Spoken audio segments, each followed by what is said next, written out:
सांगोला तालुक्यातील नाझरे या ठिकाणी रंग खेळता खेळता 25 वर्ष तरुणाचा दुर्दैवी मृत्यू झालाय।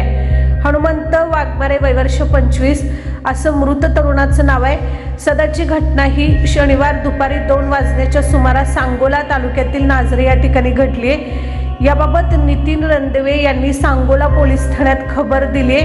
हनुमंत हा विवाहित तरुण शनिवारी रंगपंचमी सणानिमित्त सकाळपासून मित्रांसोबत रंग खेळत होता।